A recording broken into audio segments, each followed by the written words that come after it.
Hey everybody, Catherine Raw, technical agronomist with Channel in Eastern Illinois. Today is June 12th, and here are my thoughts from the truck and what a difference a week makes. Last week at this time, we were really dry, talking about floppy corn syndrome and really hoping we could catch rain. 7 days later, we have caught too much rain. We've had anywhere between 4 inches to 12 inches across territory, with the majority of us in that 5 to 8 inch range. And there's a lot of water standing in fields, running through waterways, ditches. It's just kind of a mess out there, not counting all of the branches down, trees damage, building damage from straight line winds, tornadoes. It's been a heck of a week. So what do we do with the mess that we have? To be honest, there's not much we can do except wait and see how quickly the water goes away. For a majority of the crop is still above the water surface and all the ponds out there, which is good, which is more helpful. The crop that's fully submerged, I don't think is going to make it, to be honest with you. I think it's going to take a while for that to the water to recede, and at that point the plant's done. For those that have the crop above the water surface, we have a fighting chance. So crops, especially corn, can survive above, especially if it has a part of the plant above the water surface. It has a chance to survive longer. But that all is going to depend on how quickly the water can recede and what the temperature is.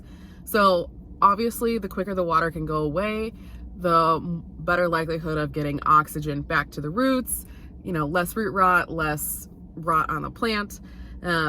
And the plant has a better chance of making better photosynthesis than it currently is. With temperatures 75 or less, we can extend the life of that plant and hopefully we can get it through. 75 and above, the less likelihood it's going to survive. So the good news is today and tomorrow it's supposed to be in the 80, just to 80. And then next week is in the low 70s. So I think we have a shot of keeping a majority of the crop if the water can recede away quick enough. So it's kind of a good luck, we hope the water goes away situation. So with that, we probably can't evaluate stuff too much today or tomorrow. It's probably going to be Sunday, Monday, Tuesday, where the water is going to actually start receding, and we can actually get out there and check our crop. The key thing is to see if new growth is coming out of the whirl for those corn plants. If we're getting new growth, that plant will survive. If that plant does not have new growth, I think it's done for, especially as we get into mid next week. So we'll just have to wait, see, evaluate the situation, and go from there. With the amount of water that we've had and the stress that the plants are now under, we need to start thinking about what this crop is going to be and what potential diseases and more limitations we're going to have. That being said, the 3 that I think about right now is the potential for nitrogen loss from all of the water we've had, the increased chance of crown rot, stalk rots, and tar spot. So there's not a ton that we can do right now for a nitrogen loss. If you have not put on your side dress nitrogen, Y drops might be a pretty good option if we can get in after it dries and before the crop gets too tall. That might be a good option to salvage, especially if you've got a good standstill.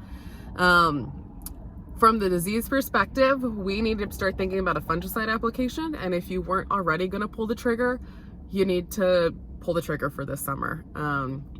As we're setting up, I think we're setting up for quite the disease year now, especially with the saturated soils, the water, and the low temperatures of 70s next week. It's really starting to set up for that crown rot, tar spot, big disease package right there. So time will tell, but those are some things to start thinking about for the next 2 weeks as we evaluate the situation that our crop is under and where do we go from here after raining 8 inches. So good luck with everything, stay safe, and hope the water goes away quickly.